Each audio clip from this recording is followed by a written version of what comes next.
Hi guys, welcome back to my channel. In this video I'll be sharing with you how I made this beautiful top I am putting on, and it's so easy to make. I made mine in less than an hour. So if this is something you're interested in, make sure you keep on watching this video, and don't forget to give this video a thumbs up and subscribe to the channel. It is absolutely free to subscribe. So let's get started without wasting so much time. So what I'm doing here, I have my basic bodice pattern here, and this is for the back because I'll be cutting out the back first.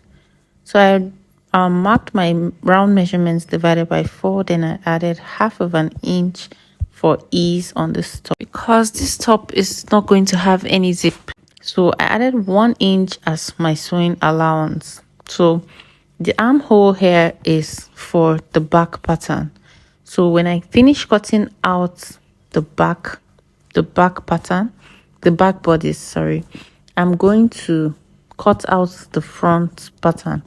So I'll go ahead now and mark armhole for the front and just put that on the side so that when I'm done cutting the back, I would cut out the front armhole.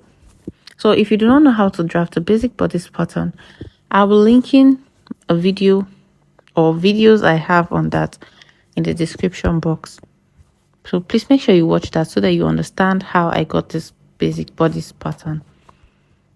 So once I'm done, I'm just going to use this pattern and cut out the back. So for the neckline and the shoulder area, I added half of an inch at the top of the shoulder slant. Then for the neck, I'm using 3 inches by 2 inches depth. So what I'm just going to do now is to cut out the back of this dress so that I can go ahead to cut out. So I'm cutting out on the first line where I have the back armhole. So it's after I'm done cutting the back bodice that I'll be cutting on the second armhole line.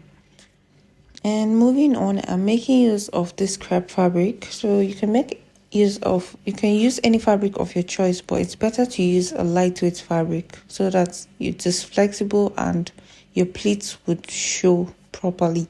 So I just placed my pattern on my fabric now and just cut out exactly what I have on the pattern paper. So once I'm done cutting the back, I'll just keep that aside and move to the front. So I'll be modifying the front pattern to get I'll be modifying the pattern to get the front part of the top. So I'm just trying to label this pattern paper so that you understand where my marks are and what I'm doing on this paper.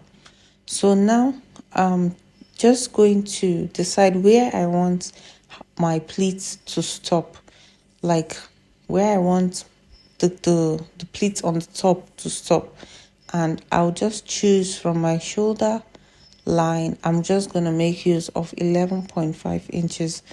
So I'll just mark that point there, and then I'll go ahead to connect it to the end of my armhole. From that point, I'm going to connect it like this. So if you look at what I'm doing, you're going to understand. So I would just slash this open to create the cowl neck line. So I'll cut this towards the end of the paper, and I'm not going to open the paper. Like, I'm not divide the paper into two. So just leave it like that so that we can spread. And now you need to take note of the fact that the more you open your paper, the more your pleat, your exposure, like the exposure of your body.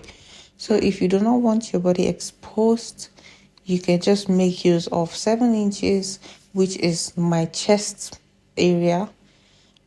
So if you open it this wide, about 12 inches, it's going to expose my body a lot. So that will be around under my under bust. So I don't want that.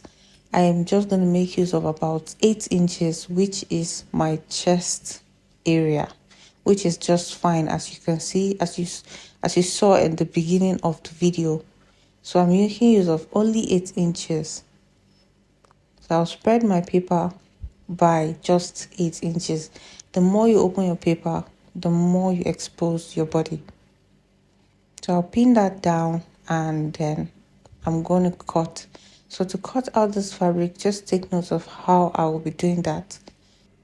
So once I'm done pinning my paper to the fabric, I'm going to go ahead and cut. So I'll just be following the marks, the pattern paper, and the armhole, the sides. I'm not adding anything because I already added allowance on the fabric while I was drafting the pattern. So I'll just follow it like that, and at the armhole area I'll just cut out the armhole. So take note of the fact that we are only modifying the center of this top, so every other thing remains intact. As you can see, the armhole is still the same. So I'll be cutting it, and when I get to the shoulder area I'll just stop at that point. So take note of how I'll be cutting this part. I will not be following the pattern, the paper, how it is. I'm just going to cut across straight. So don't try to follow the way the paper is bent and all of that. So this is it, and I'll just give that point, my shoulder where the neckline stops, a notch. Like, it's very important to do this so that you will know where your shoulder starts from. So while drafting and cutting yours, just make sure you do it that way and you will not be confused while sewing. And that is all for the cutting. So by the time I join this is my armhole, and by the time I join the shoulders, I would have something that looks like this. This is how it's gonna fall at the center. So moving on, I'm just going to cut out a pattern, a facing for the front. So I'll just fold that into two and place it on the fabric. If you do not have enough fabric, you can use a similar color on your fabric. So I'm just going to place it on the fabric and make sure that the facing gets to at least 2 inches below the armhole. So I made a mistake by placing it wrongly. So place the center part, the part that is on a fold, on a fold.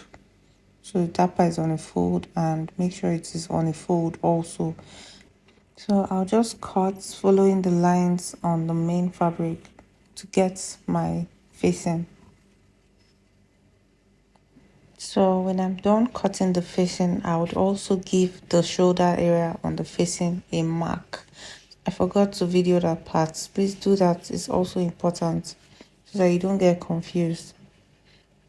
Now I'm going to place the facing on the front pattern, the front bodies, right sides facing right sides to turn the necklines.